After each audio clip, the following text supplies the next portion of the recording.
ఈరోజు జలవనరుల శాఖ మంత్రిగా అత్యంత కీలకమైనటువంటి బాధ్యతలు అప్పజెప్పినటువంటి మన గౌరవ ముఖ్యమంత్రి నారా చంద్రబాబు నాయుడు గారికి ఈ యొక్క పదవికి సహకరించినటువంటి మా ఉప ముఖ్యమంత్రి వర్యులు పవన్ కళ్యాణ్ గారికి, మా యొక్క శ్రేయోభిలాషి మా యొక్క నారా లోకేష్ బాబు గారికి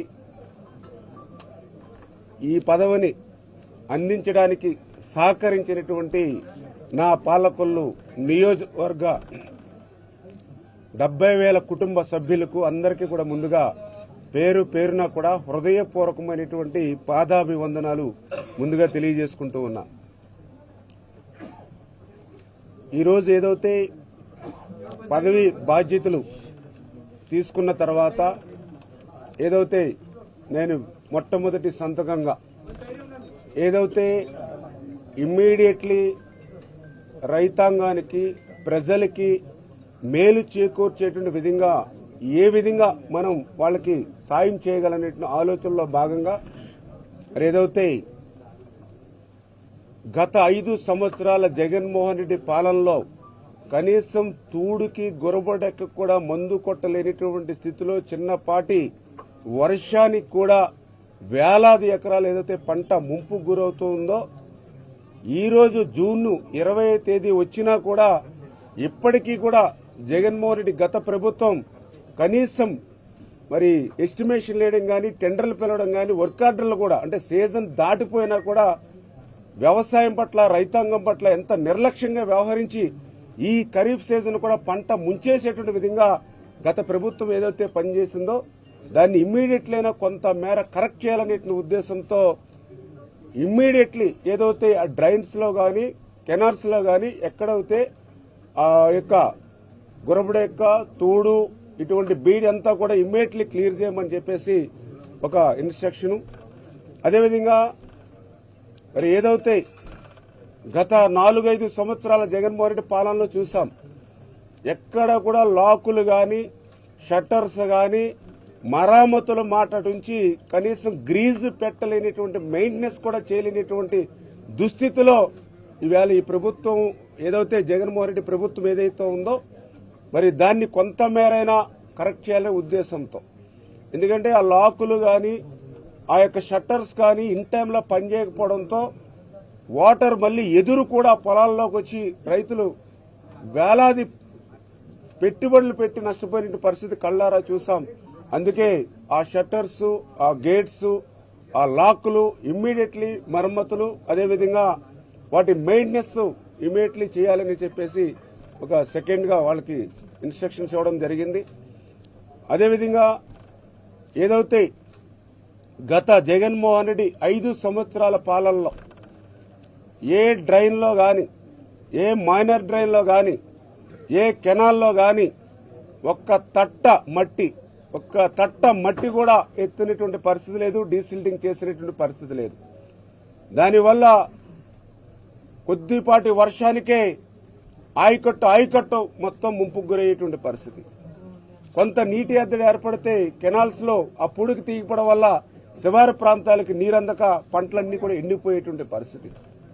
అటువంటి దుస్థితి నుంచి కనీసం నెక్స్ట్ సీజన్ కైనా మన పంటలను కాపాడాలనే ఉద్దేశంతో ఆ డ్రైన్స్ గాని కెనాల్స్ గాని ఏవైతే ఉన్నాయో వాటికి ఇమీడియట్లీ డీసిల్టింగ్ కి ఎస్టిమేషన్లు తయారు చేసి టెండర్స్ ప్రాసెస్ ని కంటిన్యూ చేసి కనీసం మరి నెక్స్ట్ సీజన్ కైనా సరే ఆ డీసిల్ తీసుకుంటేనే కొంత వ్యవసాయం బతుకుతుందనే ఉద్దేశంతో మరి అవి కూడా ఒక ఇన్స్ట్రక్షన్స్ గా కూడా ఇవ్వడం జరిగిందని చెప్పి తెలియజేసుకుంటూ, మరి అదేవిధంగా ఇది అంతా కూడా రైనీ సీజన్, అందులో కూడా ప్రత్యేకించి మరి ఏదో సైక్లోన్స్ గాని లేదా హెవీగా ఫ్లడ్స్ కూడా వచ్చేటువంటి పరిస్థితి ఉంటుంది. కాబట్టి జనరల్ గా ఫ్లడ్స్ వచ్చినప్పుడు ముందుగానే ఆ ఫ్లడ్ కు సంబంధించినటువంటి మెటీరియల్ అంతా కూడా అంటే శాండ్ గాని సరుబాదులు గాని ఇంకా ఇతరత్ర ఏవైతే దానికి సంబంధించిన మెటీరియల్ ఏదైతే ఫ్లడ్ కు సంబంధించినటువంటి మెటీరియల్ ఏదైతుందో అది ముందుగానే ప్రొక్యూర్మెంట్ చేసి రిజర్వ్ చేసుకుంటారు.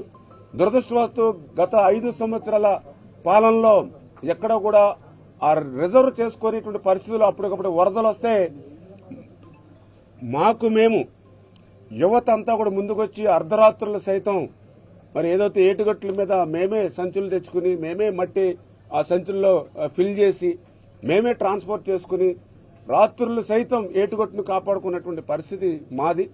అటువంటి పరిస్థితి లేకుండా ముందుగానే మరి ఏదైతే ఆ యొక్క ఫ్లడ్ కు సంబంధించినటువంటి ఏదైతే మెటీరియల్ ఉందో అదంతా కూడా ప్రొక్యూర్మెంట్ చేసి టెండర్స్ పిలిచి ఇమీడియట్లీ టెండర్స్ పిలిచి అది కూడా రిజర్వ్ చేసుకోమని రేపు వచ్చేటువంటి ఫ్లడ్ కి ముందు జాగ్రత్తగా మనం అటెన్షన్ గా ఉండాలనేది ఒక డైరెక్షన్ కూడా ఈ రోజు చేయడం జరిగింది.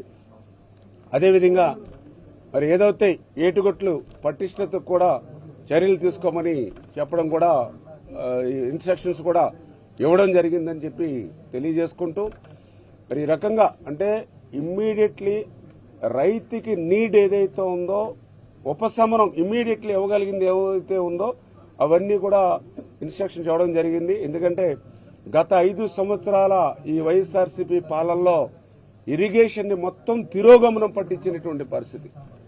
నిజంగా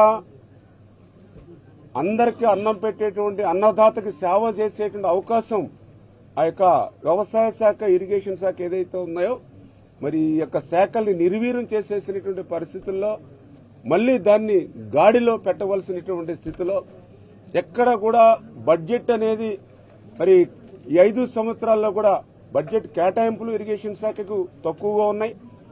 కేటాయించినటువంటి బడ్జెట్ లో కూడా మళ్లీ 40% వైఎస్ఆర్సీపీ వాళ్ళ అవినీతి వాళ్ళ జేబుల్లోకి వెళ్ళిపోయినటువంటి పరిస్థితుల్లో మరి ఏదైతే అప్పుల మయం ఏదైతే జగన్మోహన్ రెడ్డి ప్రతి శాఖలోనూ కూడా ఎట్లా చేసుకుంటూ పోయాడో అది కాదు ఇది కాదన్నట్టు ప్రతిదీ కూడా ఎట్లా అయితే తాకట్టు పెట్టేసి భవిష్యత్తు భావితరాల వారికి కూడా ఏమీ మిగల్చకుండా కూడా ఏవైతే జగన్మోహన్ రెడ్డి చేశాడో ఇటువంటి వాటిని అన్నింటినీ కూడా మళ్లీ 1 by 1 కరెక్ట్ చేసి ఇమ్మీడియట్లీ మనం ఈ యొక్క నీడ్స్ ఏవైతే ఉన్నాయో రైతులకి ఇచ్చి ఉపశమనం కలగజేయాలి. తర్వాత ఏదైతే ఈ ప్రాజెక్టులు ఏవైతే ఉన్నాయో పోలవరం దగ్గర నుంచి ఎత్తిపోతల వరకు ఏవైతే మన జిల్లాల వారీగా ఏదైతే రీజియన్స్ వారికి ఏవైతే ఉన్నాయో అవన్నీ కూడా ప్రాధాన్యత క్రమంలో చంద్రబాబు నాయుడు గారి యొక్క ఆదేశాలతో సహకారంతో అవన్నీ కూడా ప్రాధాన్యత క్రమంలో ఒక్కొక్క ప్రాజెక్టుని కూడా ఇండివిడ్యువల్ గా కూడా రివ్యూ చేసుకుంటూ దాన్ని కూడా భవిష్యత్తులో ముందుకు తీసుకెళ్లేటువంటి విధంగా. ఎందుకంటే ఈ ఆంధ్రప్రదేశ్ రాష్ట్రంలో తెలుగుదేశం ప్రభుత్వం వచ్చిన తర్వాత ఆ రోజు అన్న నందమూరి తారక రామారావు గారు ఇరిగేషన్ కి పెద్దపేట వేసినటువంటి పరిస్థితి మనకు తెలుసు. అదేవిధంగా చంద్రబాబు నాయుడు గారు కూడా అట్లానే ఇరిగేషన్ కూడా ఎందుకు నేను చెప్తున్నానంటే మొన్న మీరు చూశారు 2014, 2019 5 సంవత్సరాల్లో ఆ రోజు 7 లక్షల కోట్ల బడ్జెట్ ఉంటే ఆ 7 లక్షల కోట్ల బడ్జెట్ లో 80,000 కోట్ల రూపాయలు ఓన్లీ ఇరిగేషన్ శాఖే ఆ రోజు చంద్రబాబు నాయుడు గారు కేటాయించినటువంటి పరిస్థితి. మరి అదే జగన్మోహన్ రెడ్డి మొన్న 19-24లో చూసాం ఆయన 12 లక్షల కోట్ల బడ్జెట్ ఉంటే ఆయన కేటాయించింది కేవలం 30,000 కోట్లు. అందులో కూడా 40% మళ్ళీ వాళ్ళ అవినీతికి చేరిపోయినటువంటి పరిస్థితి. అంటే ఎవరి ప్రాధాన్యత ఎట్లా ఇరిగేషన్ మీద ఉందనేది అదొక ఎగ్జాంపుల్ గా మీ అందరికీ కూడా చెప్తూ ఉన్నానని చెప్పి సందర్భంగా తెలియజేసుకుంటూ ఖచ్చితంగా ఈరోజు మా మీద కూడా చాలా సవాళ్లు ఉన్నాయి.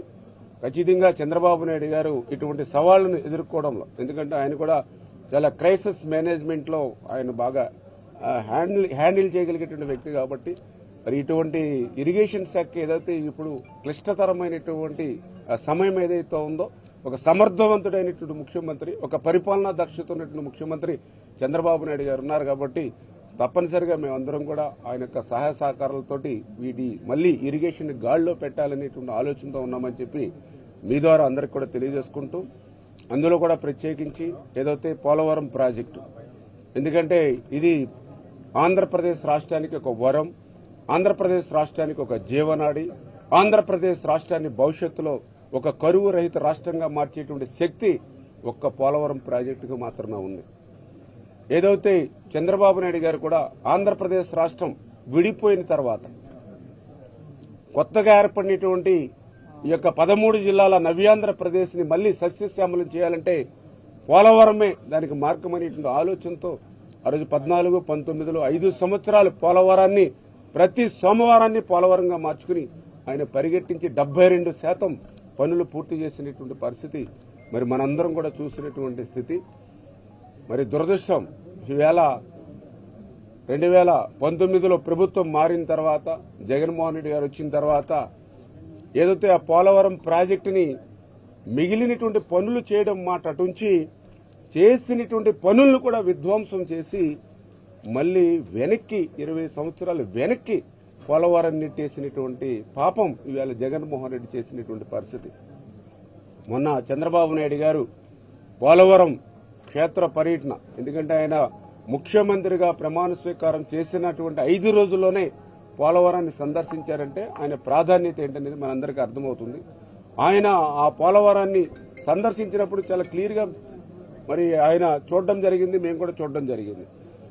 ఏదైతే జగన్మోహన్ రెడ్డి విధ్వంసానికి ఆ యొక్క పోలవరం ఏ రకంగా విధ్వంసం అంటే అక్కడ భౌగోళిక పరిస్థితులు కూడా మారిపోయినటువంటి పరిస్థితి.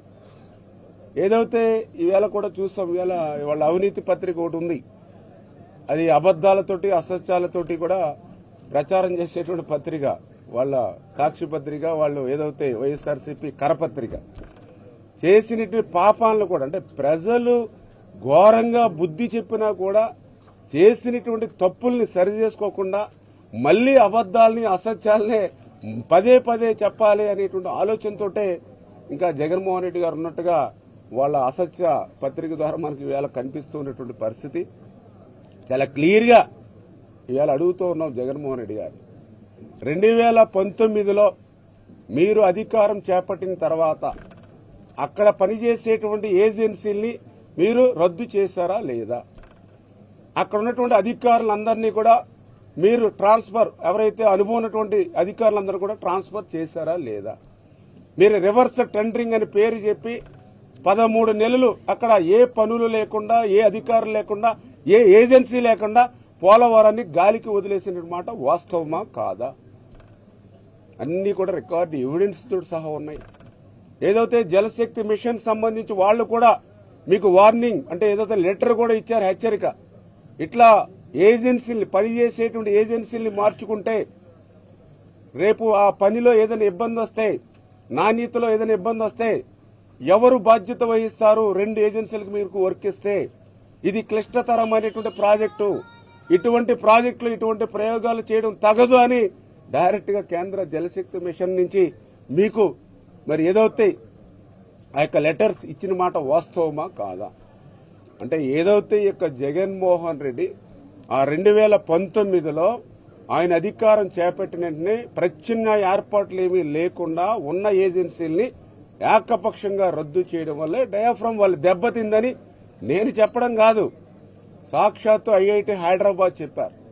మరి ఆ సాక్షాత్తు ఐఐటి హైదరాబాద్ కూడా మేం కోరితే చెప్పలా, ఏదైతే నీతి ఆయోగ్ ఏదైతే ఉందో వాళ్ళు ఐఐటి హైదరాబాద్ కమిటీ రిపోర్ట్ ఇమ్మంటే నీతి ఆయోగ్ కమిటీ రిపోర్ట్ ఇచ్చారు. ఆ రిపోర్ట్ లో చాలా క్లియర్ గా చెప్పారు, ఇది ప్రభుత్వ తప్పిదం. 2020 ఆగస్టులో వచ్చినటువంటి వరదలకి డయాఫ్రమ్ వాళ్ళు దెబ్బతింది. పనిచేసేటువంటి ఏజెన్సీని మార్చడం వల్ల, ఇక్కడ ఎవరో ప్రత్యామ్నాయ ఏర్పాట్లు చేయకపోవడం వల్లే డయాఫ్రమ్ వాళ్ళు దెబ్బతింది. ఇది ప్రభుత్వ తప్పిదం. ఇటువంటి క్లిష్టమైనటువంటి ప్రాజెక్టుల్లో ఇటువంటి చర్యలు భవిష్యత్తులైనా ఎక్కడ కూడా చేపట్టవద్దు అని ఐఐటి హైదరాబాద్ వాళ్ళ రిపోర్ట్లో నీతి ఆయోగ్ ఇచ్చారని అంటే ఇంకా సిగ్గు లేకుండా మరి యొక్క జగన్మోహన్ రెడ్డి వాళ్ళ మాజీ మంత్రులు మరి అదేవిధంగా వాళ్ళ అవినీతి పత్రిక వేళ ఇంకా అబద్దాలు చెప్పడానికి ప్రచారం చేస్తూ ఉందంటే ఇంకా భవిష్యత్తులో ఆంధ్రప్రదేశ్ రాష్ట్రంలో రాజకీయాలు చేయడానికి కూడా పని చేయకుండా ప్రజలు భవిష్యత్తులో మీకు బుద్ధి చెప్పేటువంటి పరిస్థితి ఉంటుంది. ఈవేళ మీ విధ్వంసానికి ఏ రకంగా బలైపోయింది పోలవరం అని అంటే చాలా క్లియర్గా ఏదైతే ఆ డయాఫ్రమ్ వాల్ మొన్న మేము అడిగితే చెప్తూ ఉన్నారు, ఏదైతే దాన్ని రిపేర్ చేయాలని అంటే మరి 466 కోట్లు అవుతుంది. మరి మొన్న గతంలో మనం దాన్ని నిర్మాణం చేసిందే 467 కోట్లు. అంటే మనం ఎంత అయితే నిర్మాణం చేస్తామో డయాఫ్రమ్ వాల్ని మళ్ళీ రిపేర్లు చేయాలంటే మళ్ళీ అంత అవుతున్నటువంటి పరిస్థితి. మరి దాన్ని కొత్తగా మళ్ళీ ప్యారలల్గా, అంటే ఒకవేళ రిపేర్లు చేసినా ఎంతవరకు పనిచేస్తుందో లేదో కూడా డౌట్స్ ఉన్నాయి. అందుకని ప్యారలల్ గా కొత్తదే నిర్మాణం చేసుకుంటే బెటర్ అంటే దానికి 999 కోట్లు అవుతుందో అన్నారు. మరి ఏదైతే ఎగువ కాపర్ డ్యామ్ ఉంది అది ఒక 500 కోట్ల రూపాయలు, దిగువ కాపర్ డ్యామ్ ఉంది అక్కడ ఒక 250 కోట్ల రూపాయలు. మరి ఏదైతే ఆ పనుల్లో కూడా మరి ఎంతవరకు మీరు నాణ్యత చేశారో, మరి ఏదైతే ఆ సీపేజ్, ఎందుకంటే 80 క్యూసికల్ నీరు సీపేజ్ వస్తుందని ఎక్స్పెక్ట్ చేస్తే ఈవేళ 300-350 క్యూసికల్ నీరు సీపేజ్ వస్తున్నటువంటి పరిస్థితి. సరే దాన్ని ఏదో ఒక రకంగా కష్టపడి పునర్నిర్మాణం చేద్దామని అంటే ఆ డయాఫ్రామ్ వాళ్ళ దగ్గర మరి ఏదైతే ఆ గ్యాప్ 1లో, ఎందుకంటే ఆ 2020లో వచ్చినటువంటి వరదలకి ఆ గ్యాప్ 1 దగ్గర మరి మొత్తం ఆ శాండ్ కూడా మొత్తం తుడిచిపెట్టుకుని ఆ పెద్ద పెద్ద అగాధాలు ఏర్పడి ఆ శాండ్ కూడా బయటికి పోయి పెద్ద పెద్ద 50 అడుగులు 70 అడుగులు మరి అగాధాలు ఏర్పడినటువంటి పరిస్థితి. ఆ గ్యాప్ 1 దగ్గర 250 మీటర్ల బండి ఉంటే ఆ 2020 ఆగస్టుకు వచ్చినటువంటి వరదలతో ఆ 250 మీటర్ల బండి మనం చూస్తే 150 మీటర్లు పోయి 100 మీటర్లు మాత్రమే ఉన్నటువంటి పరిస్థితి. ఇప్పుడు మళ్లీ ప్యారలల్ గా డయాఫ్రామ్ వాల్ నిర్మాణం చేసి మళ్లీ అక్కడ రాక్ఫిల్ డ్యామ్ మళ్లీ నిర్మాణం చేయాలనంటే ఆ 50-60 అడుగుల అగాధం వీళ్లు దాన్ని శాండ్ తీసుకొచ్చి ఫిల్ చేసేసి మళ్లీ చూపిస్తూ ఉన్నారు. మరి ఆ 56 అడుగులు 70 అడుగులు శాండ్ ని ఫిల్ చేసి దాని మీద రాక్ ఫిల్ కడితే మళ్లీ దాన్ని ఎట్లా ట్రీట్మెంట్ చేయాలి? ఇవన్నీ కూడా అంటే ఈ ప్రాజెక్ట్ ని ఎంత క్లిష్టతరం చేయాలో అంత క్లిష్టతరం చేసేసినటువంటి పరిస్థితి ఈవేళ జగన్మోహన్ రెడ్డి. నిజంగా ఆ రోజు 2019లో ఉన్న ఏజెన్సీని కంటిన్యూ చేస్తుంటే ఆ ఎగువ కాపర్ డ్యామ్, ఎందుకంటే వీళ్ళు పత్రికలో గాని మరి పోలవరం నాకే అర్థం కాలేదు, ఇంక ప్రపంచంలో ఎవరికీ అర్థం కాదన్నటువంటి మాజీ మంత్రి ఎవరైతే ఉన్నారో మరి నిజంగా ఆ 2019లో ఆ ఏజెన్సీలు ఆయన ఉండుంటే ఆ 72% అప్పటికే పూర్తయినటువంటి ఎగువ కాపర్ డ్యామ్ ఇంకొక 2 నెలల్లో పూర్తయిపోయిండేదిగా. ఏదైతే మే, జూన్, జూలై కల్లా ఆ ఎగువ కాపర్ డ్యామ్ పూర్తయిపోయి ఉంటే మరి 2020 ఫ్లడ్స్ కి డయాఫ్రామ్ వాల్ ఎఫెక్ట్ అయి ఉండేది కాదుగా. అంటే మీ నిర్వాహకం వల్ల, మీ యొక్క విధ్వంసం వల్ల ఇవాళ పోలవరానికి మరి భవిష్యత్తులో దాని భౌగోళిక పరిస్థితులు మారిపోయేంత వరకు కూడా మరి దాన్ని నాశనం చేసిన పరిస్థితి. ఖచ్చితంగా ఈ సవాళ్లన్నింటినీ కూడా అధిగమించి మళ్లీ పోలవరాన్ని మళ్లీ గాడిలో పెట్టి మళ్లీ పునర్నిర్మాణం చేసుకొచ్చి వృధాగా సముద్రంలో 3000 టీఎంసీలు ఏదైతే పోతూ ఉందో ఆ గోదావరి జలాల్ని మళ్లీ అటు రాయలసీమ ఇటు ఏదైతే ఉత్తరాంధ్రకు మరలించేటువంటి విధంగా చంద్రబాబు నాయుడు గారికి కూడా, ఎందుకంటే ఒక విజన్ ఉంది కాబట్టి అందులో కూడా ప్రత్యేకించి ఆయనకి నదుల అనుసంధానం.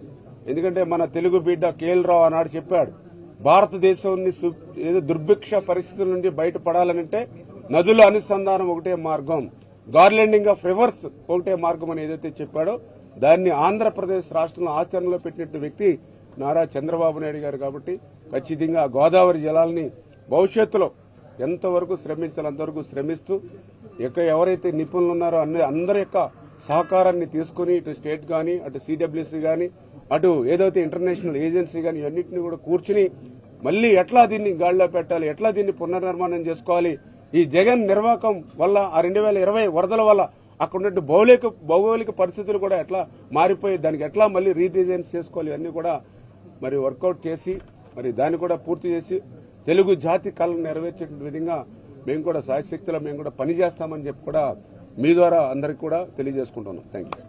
పోలవరానికి సంబంధించి కేంద్రం నుంచి భారీగా నిధులు కూడా వచ్చాయి. మీరు అక్కడేమో కనీసం భౌగోళిక పరిస్థితులు మారిపోయి అభివృద్ధి లేదన్నారు. ఈ నిధులన్నీ ఎటు ఉంటాయి సార్? దాని మీద మేము ఎంక్వైరీ చేస్తాం.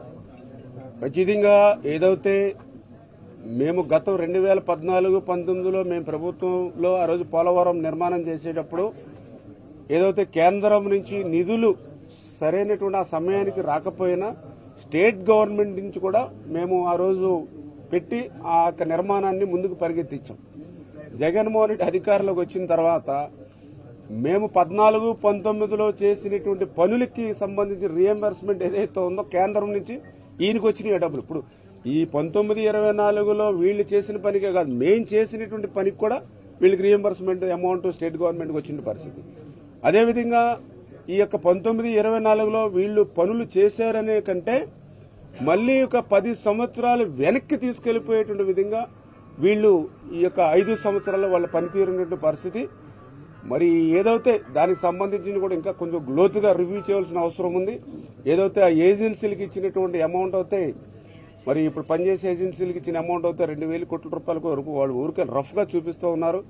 కానీ కేంద్రం నుంచి వచ్చినటువంటి అమౌంట్ అయితే పాతది రీఎంబర్స్మెంట్ గానీ లేదా ఇప్పుడుది గానీ ఏదో రకంగా చూసినా దానికి 2-3 రెట్లు ఎక్కువ వచ్చినట్టు కనిపిస్తూ ఉంది. అంటే పోలవరం నిమిత్తం పాత బిల్లులు కూడా రీఎంబర్స్మెంట్ స్టేట్ గవర్నమెంట్కి ఇస్తే అది కూడా కనీసం పోలవరానికి ఖర్చు చేయకుండా ఆ అమౌంట్ ను కూడా వీళ్ళు డైవర్ట్ చేసుకుని స్టేట్ గవర్నమెంట్ డైవర్ట్ చేసుకున్నట్టుగా కనిపిస్తూ ఉంది. అదంతా కూడా క్లియర్ గా అవన్నీ కూడా ఎగ్జిక్యూట్ చేస్తాం, అవన్నీ కూడా ఇన్స్పెక్షన్ చేస్తాం.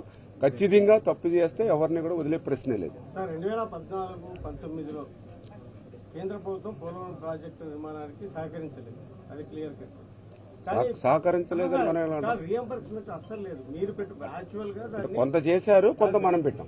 కేంద్రము నిధులు ఇవ్వాలి, మీరు కట్టాలి, కానీ మీరు కట్టిన దానికే బకాయిలు ఇవ్వలేదు. తర్వాత జగన్మోహన్ రెడ్డి గవర్నమెంట్కి ఇచ్చారు. మళ్ళా పైగా పోలవరం ప్రాజెక్టును చంద్రబాబు నాయుడు ఏటీఎం లాగా వాడుకున్నాడు నరేంద్ర మోడీ నిందలేశారు. ఈ నేపథ్యంలో కేంద్రంతో ఎట్లా మీరు రాబట్టు? ఎందుకంటే జగన్మోహన్ రెడ్డికి ఇచ్చినారు, మీకు ఇవ్వలేదు, మీరు చేసే పనులకు కూడా. ఏం లేదు, ఈ రోజు మేము కేంద్రం ఎన్డీఏలో ఉన్నాము. ఏదైతే తెలుగుదేశం, జనసేన, బీజేపీ ఈవేళ ఒక అండర్స్టాండింగ్ మీద ఉన్నాం. చాలా క్లియర్ గా ఏదైతే పోలవరంకు సంబంధించి ఈవేళ కేంద్రం కూడా పూర్తి సహాయ సహకారాలు అందిస్తాము. ఇది ఒక జాతీయ ప్రాజెక్టుగానే కాదు, తెలుగు జాతి కళ కాబట్టి పూర్తి సహాయ సహకారాలు అందించేటువంటి క్రమంలో ఉన్నారు. రేపు రాబోయేటువంటి రోజుల్లో అంటే పొలిటికల్ లైన్ లో మీరు అడిగేటువంటి క్వశ్చన్స్ కంటే కూడా మేము రేపు ఏదైతే ఈ యొక్క జగన్మోహన్ రెడ్డి ఏదైతే విధ్వంసం చేసినటువంటి ప్రాజెక్ట్ ఏదైతే ఉందో దీన్ని మళ్లీ పునర్నిర్మాణం చేయడానికి మనకున్నటువంటి అవకాశాలన్నింటినీ కూడా 1 by 1 ఒకటి క్లియర్ చేసుకుని ఏదైతే ఈవేళ భవిష్యత్తులో కూడా ఇప్పుడు మేము మళ్లీ ఆ పోలవరంలో కూడా కేంద్ర మంత్రులు మన రాష్ట్రం నుంచి కూడా 3 ప్రాతినిధ్యం వహిస్తున్నారు కాబట్టి ఖచ్చితంగా కేంద్రం యొక్క సహకారం కూడా రేపు భవిష్యత్తులో కూడా అవసరం. అంచేత మళ్లీ పోలవరాన్ని ఆ కేంద్ర మంత్రులు కూడా పెట్టుకుని ఒకసారి రివ్యూ చేసి వాళ్లకు కూడా కంటికి ఆ విధ్వంసం కనిపిస్తే వాళ్ళు కూడా అక్కడ సిడబ్ల్యూసీలో గాని లేదా ఆ జలశక్తి అక్కడ గాని వాళ్ళు కూడా మాట్లాడడానికి ప్రజెంటేషన్ చేయడానికి అవకాశం ఉంటుంది. కాబట్టి ఆ రకంగా మళ్లీ అంటే ఇట్లా మాకున్నటువంటి అవకాశాలన్నింటినీ కూడా ఒక్కొక్క దాన్ని అందిపుచ్చుకుని ఈ పోలవరాన్ని అంటే మొన్న అధికారులను అడిగితే ఎంత కాలం పడుతుందని ముఖ్యమంత్రి గారు అడిగితే ఇంకొక 4 సీజన్లు కావాలని అధికారులు చెప్పినటువంటి పరిస్థితి. అంటే వాళ్లే 4 సీజన్లు అంటే దానికి మళ్లీ ప్లస్ ఉంటుంది, మీకు కూడా తెలుసు అధికారులు చెప్పిన టార్గెట్ కంటే. అటువంటిది మాకు ఇచ్చిన టైం బాండ్ 5 years. అంచేత ఆ 4 సీజన్లు అంటే మళ్లీ ఈ సీజన్ కూడా ఆల్రెడీ మిస్ అయిపోయినట్టే. ఎందుకంటే ఇప్పుడు ఆల్రెడీ రైనీ సీజన్ స్టార్ట్ అయింది. ఇంకా అక్కడ డయాఫ్రమ్ వాల్ని రిపేర్ చేయడమా లేకపోతే ప్యారలల్ గా చేయడమా అనేది ఇంకా ఫైనలైజ్ కాలేదు. గ్యాప్ 1 ఏదైతే జగన్ పుణ్యమా అని 50 అడుగులు అగాధం ఏర్పడిపోతే వీళ్ళు ఎంత తెలివితేటలైన వాళ్ళంటే అగాధం ఏర్పడిపోతే దాని కనీసం ట్రీట్మెంట్ గానీ ఏమీ లేకుండా మళ్ళీ శాండ్ పట్టుకొచ్చి ఫిల్ చేసి మనం వెళ్ళినప్పుడు మళ్ళీ సమాంతరంగా చూపించేసినటువంటి పరిస్థితి. దాన్ని ఎట్లా ట్రీట్మెంట్ చేయాలి, రేపు రాక్ఫిల్ డ్యామ్ చేస్తే అక్కడ ఏంటి, ఆ డిజైన్ ఏంటి, ఇట్లా ఉన్నాయి అన్ని కూడా. అందులో ఎగువ కాపర్ డ్యామ్ ఇప్పుడు ఇంకా లీకేజ్ అవుతోంది. ఆ సీపేజ్ ని ఎట్లా కంట్రోల్ చేయాలి, ఆ ఎగువ కాపర్ డ్యామ్ సీపేజ్ కంట్రోల్ కాకపోతే డయాఫ్రమ్ వాల్ని మరి ఇన్ టైంలో ఎట్లా పూర్తి చేయగలుగుతాయి, ఎన్ని సవాళ్లు ఉన్నాయి. ఇవన్నీ కూడా ఏదైతే కేంద్ర మంత్రులు కూడా వాళ్ళని కూడా తీసుకొచ్చి అక్కడ కూడా రివ్యూ పెట్టుకుని వాళ్ళని కూడా కంటికి కనిపిస్తే రేపొద్దున వాళ్ళ సహకారంతో కూడా ఢిల్లీలో కూడా తీసుకుని ముందుకెళ్తాం. 5 ఏళ్లలో జరిగిన విధ్వంసాన్ని ప్రజల్లో చర్చ జరగాలని చెప్పి ముఖ్యమంత్రి అన్నారు. ఆ చర్చ కోసం మీరు ఏం చేయబోతారు ప్రజలకు? ఏదైతే ఇప్పుడే మేము దాన్ని డిపార్ట్మెంట్ పరంగా ఒక్కొక్కటి కూడా రివ్యూ చేసుకుంటూ పోతూ ఉన్నాం. ఏదైతే ప్రాజెక్టుల వారీగా 1 by 1 ఒక్కొక్కటి కూడా చేస్తూ ఉన్నాం. ఎంత బడ్జెట్ ఎలిగేట్ అయింది, ఎంత వర్క్ ఎగ్జిక్యూట్ అయింది, ఎంత ఎవరి చేతుల్లోకి ఎట్లా పోయింది అనేది అంతా కూడా ఎగ్జిక్యూట్ చేసి దీని మీద తొందరలోనే ఒక వైట్ పేపర్ శ్వేతపత్రం కూడా ఒక రిలీజ్ చేయబోతూ ఉన్నాం. అందులో పర్టికులర్ గా పోలవరం ప్రాజెక్టు మీద కూడా రేపు ఒక శ్వేతపత్రం వైట్ పేపర్ కూడా రిలీజ్ చేయబోతున్నాం. దాని ద్వారా వాస్తవాలు ఏంటనేది ప్రజలకి చాలా క్లియర్ గా మేము చెప్పదలుచుకున్నాం. ప్రజలను కూడా చంద్రబాబు నాయుడు గారు కూడా మనం అడిగారు. అంటే ప్రాజెక్టు నిర్మాణం 1 సంవత్సరంలో పూర్తవలసిన ప్రాజెక్ట్ అది. 2019లో గవర్నమెంట్ కనుక తిరిగి కంటిన్యూ అయి ఉంటే 2020 కల్లా అది పూర్తయి ఉండేది. 1 సంవత్సరంలో పూర్తయ్యేటువంటి ప్రాజెక్టు ఈయన 5 సంవత్సరాల్లో పూర్తి చేయకపోవడం మట్టుడుంచి మళ్లీ ఎప్పుడు పూర్తి అవుతుందో తెలియనటువంటి ప్రశ్నార్థకంలోకి నెట్టేసినటువంటి విధ్వంసం చేసినటువంటి వ్యక్తి రాజకీయాల్లోకి ఉండడానికి తగునా అని ప్రజలు కూడా ఆలోచించి చేయమని చెప్పేసి కూడా చెప్పడం జరుగుతోంది. అంటే ప్రజలను కూడా అడుగుతాం, ఎందుకంటే ఇటువంటి విధ్వంసకరణ వ్యక్తికి బలైపోయింది ఇవాళ. అంటే మా మీద కూడా లాస్ట్ 5 yearsది వెనక్కి నెట్టేసిన 5 years మళ్ళీ ఇప్పుడు 5 years అంటే దగ్గర 10 సంవత్సరాల పని మళ్ళీ మేము ఒక 5 సంవత్సరాల్లో చేసేటువంటి పరిస్థితి ఉంది.